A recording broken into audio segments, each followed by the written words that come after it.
अस्सलाम वालेकुम।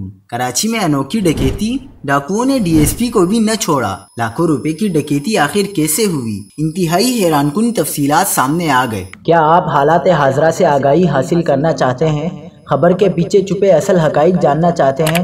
तो अभी सब्सक्राइब कीजिए दिलमिल पाकिस्तान को और साथ ही घंटी के निशान पर क्लिक कर दें। आपको बताते चलें कि कराची में डाकू सरगर्म, शहरी दिन दहाड़े लूटने लगे। स्ट्रीट क्राइम्स की वारदातों में इजाफा हो गया। कराची में स्टेडियम रोड पर डालमिया के करीब डाकुओं ने पुलिस अफसर को लूट लिया। पुलिस के मुताबिक गुज़िश्ता रोज डीएसपी साद जब्बार बैंक से 8 लाख रुपए लेकर निकले थे। डाकुओं ने डीएसपी साद जब्बार का ताक़ुब किया और कुछ दूर जाकर उन्हें लूट लिया।